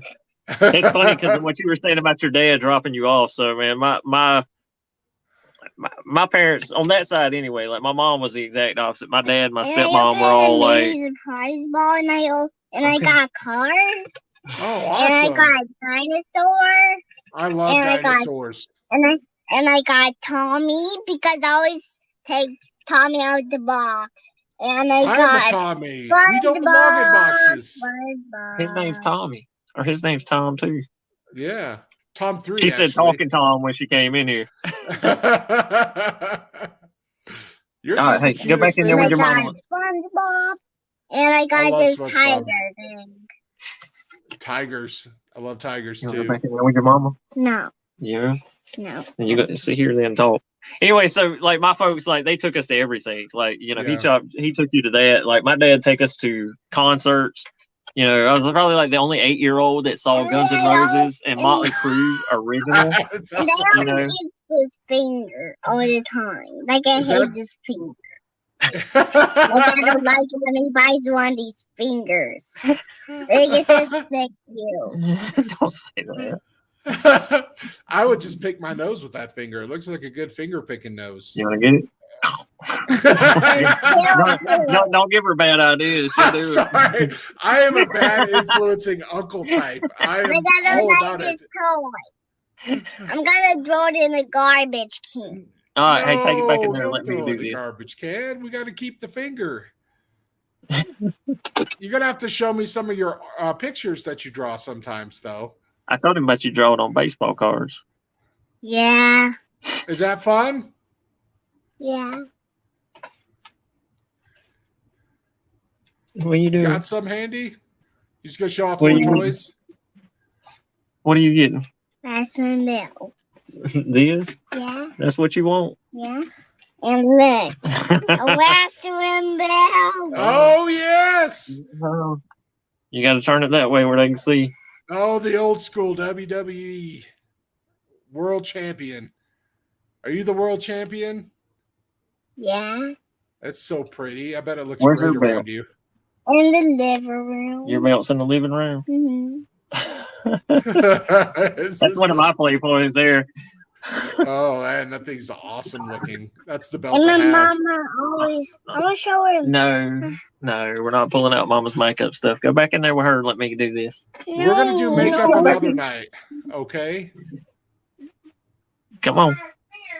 Listen to Mama. Go in there. You can come back in here in a little bit. And my mama always cut my nails. Come get her, please.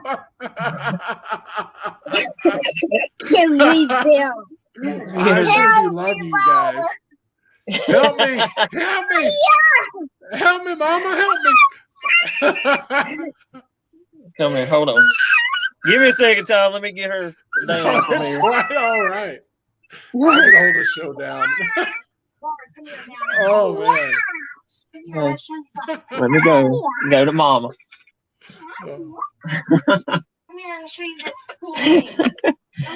She is so cute, man. So cute. Thank Oh you. man. She's a mess, like I said. Oh yeah, but I just love that little thing. You just made me so happy. But see, I never really went. My first concert was some Christian artist. His big song was The One. I don't remember his name right now. If you Google The One Christian song, it'll come up. He was a big Carmen something.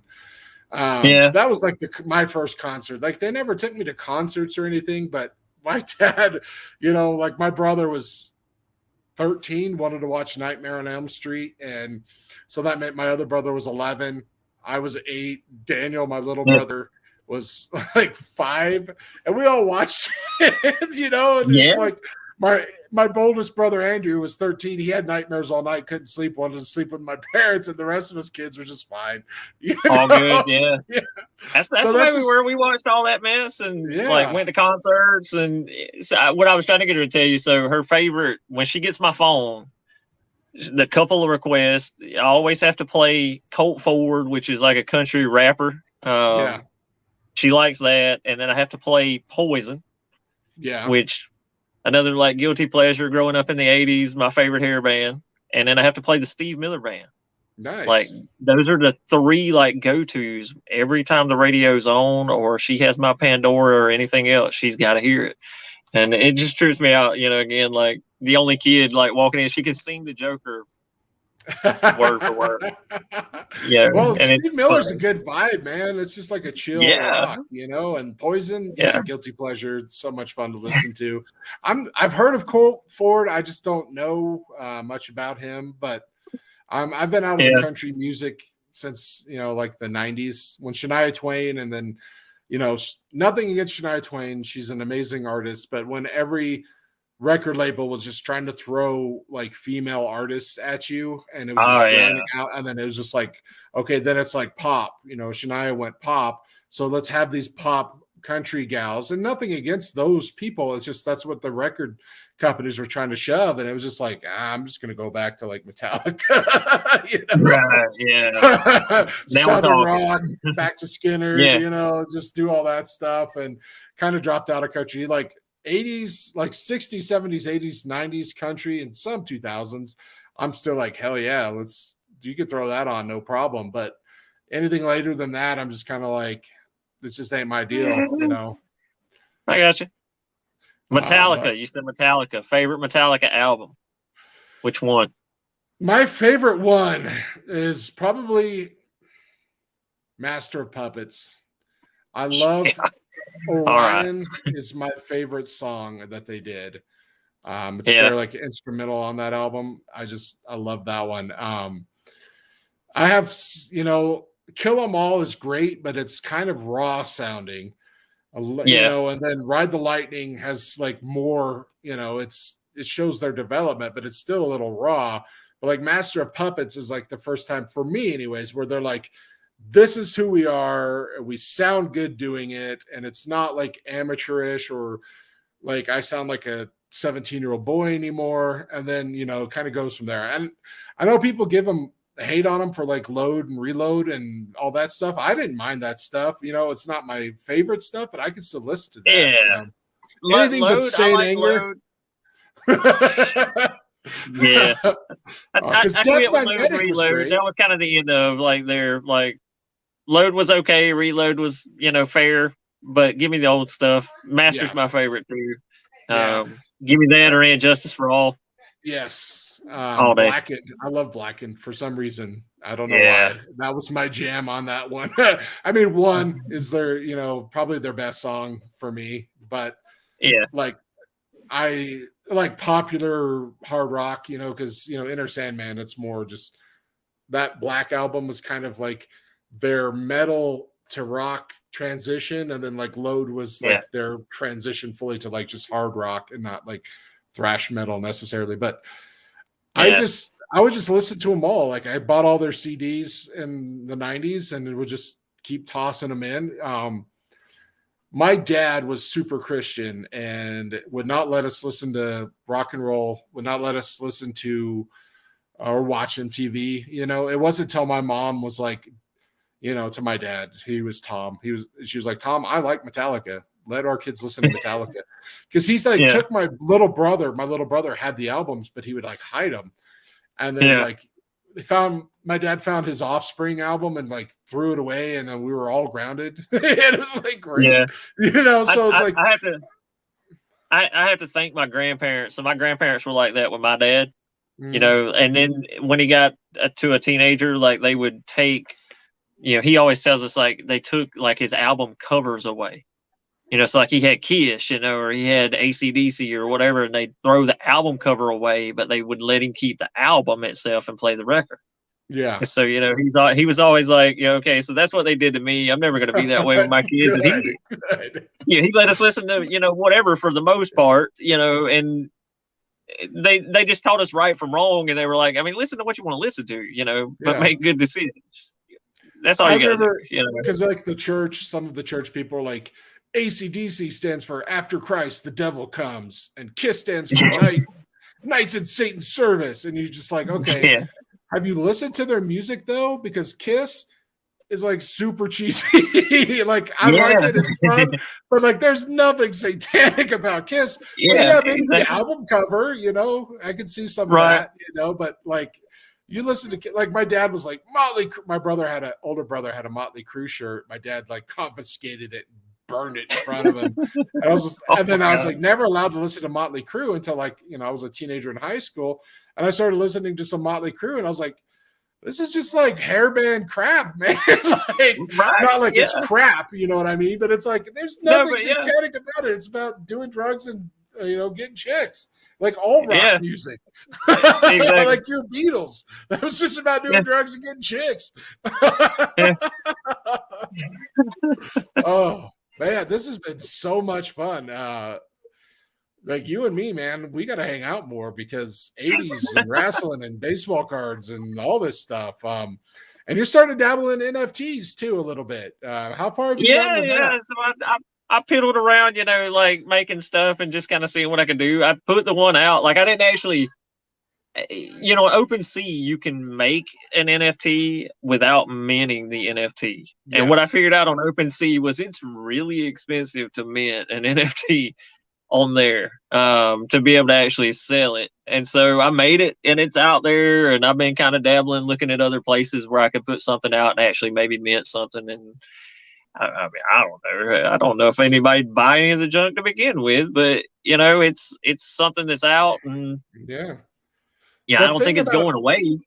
OpenSea that's a one-time fee to be like a creator, and I think when I did it, because I made a couple of dumb NFTs, goofing off, it was like $100-something, but that's all I had to pay, and now all the other ones I create are free. So.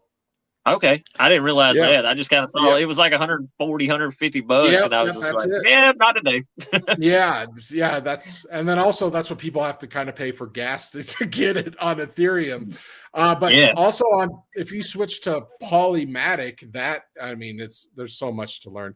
But the other blockchain that OpenSea uses is Polymatic. It's like Ethereum layer 2. You have to also pay another artist fee, but it's so much cheaper because everything on Matic is so much cheaper. But just be aware, like I think a lot of blockchains have that, but the OpenSea, the Ethereum layer 1, the one that all the big NFTs are on, it is expensive and it kind of sucks. But there are cheaper ones, and I think like their fees are very, very minimal. So it's just something to keep in mind. Yeah, because like $150 right away to like just try to sell something and mint it, and you're just like, what the hell? I don't want to do this. This is crazy, because you think it's every time, and you're like, that's insane, because I want to sell this for like $70, because gas is like $150. So, Yeah. But yeah, it's just something to keep in mind. And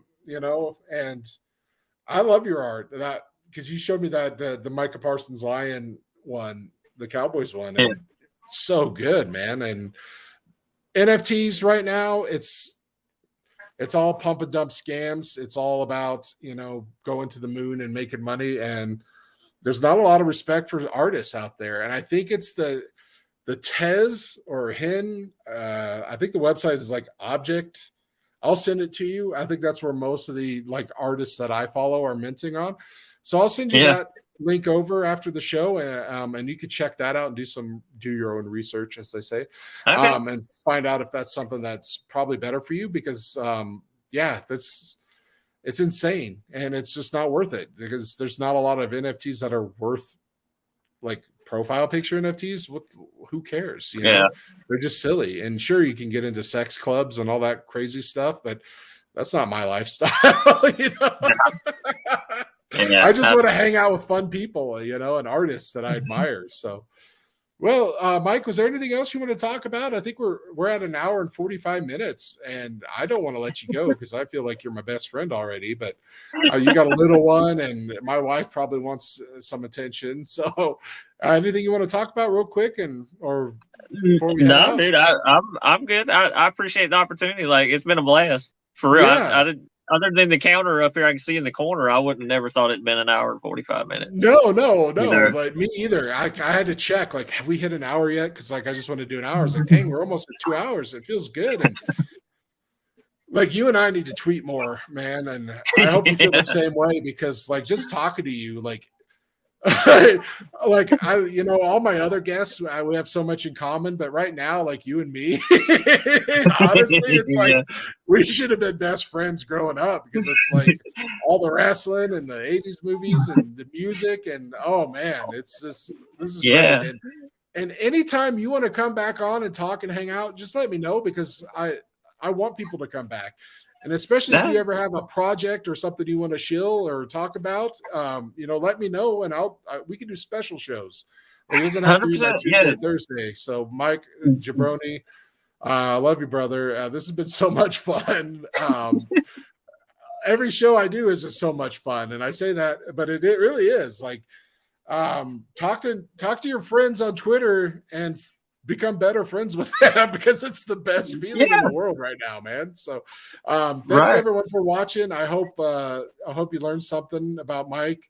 I hope you want to be one of his jabronis. I'm going to link his profile and his store when I do when the recap is. I always tweet after so people can catch the replay. And Zach Blanken, he said, I don't know if we can watch with all that cowboy stuff on. Probably good we ignored him. And Tony said, Rams fan, lived in Jersey his whole life. Doesn't matter where you're from.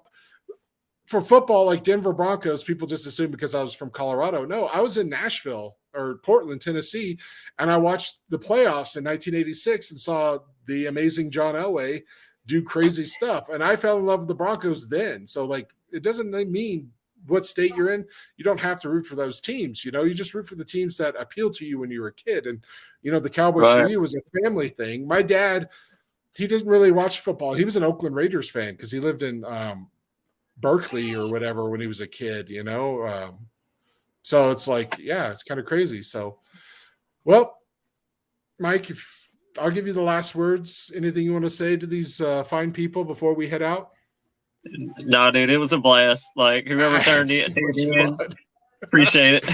Yeah, let me. And anytime, let me know. If you need somebody to come on. Invitation, yes. Technical difficulties aside, this, and I was so bummed because I was like, I'm really excited to talk to him. And this is going to be such a bummer. It kept showing me that, like, I was in the show, and I hope nobody was really reading lips at the time because I was just like, oh my God, the words that were coming out, they were probably not very nice because it wasn't working. So what happens is I have this little screen. I can add you to the show, but we weren't live, so no one could see it except Shay. I added Shay to see. it kept showing though, like it's showing right now. It was showing like you're in the show. You know, everyone can see and hear you. And like at one point, I could see you, and my box was just empty. And I was like, oh, well, you we know, weren't if they're live, seeing this, so, yeah, I think we're okay. And yeah, it's so much fun. Anytime, you are welcome. Your little one's welcome. Maybe we just need to get her some show and tell toys. Yeah. Well, you know, so yeah, next time I'll just like all the stuff I got over here that I brought in here with me. We'll do that next time. I'll just let her hold stuff up for me. Sounds good. You I'll know? bring some stuff too. We can do like show and tell each other for our fun. Or you get Olive in, and I'll get Rufus in here, my dog. You know, we'll put her in too. Yeah, and just have a good time. She's lost it. She was just right there, just wanting attention, I think. And it's like, yeah. All of you know I'm live. She didn't care. She comes first here. So I'm going to run my credits. And yeah, everyone, thank you so much. This was so much fun. You can stick around. We could chat a little bit after if you want, or if you got to go, you can go. But credits are going to roll now.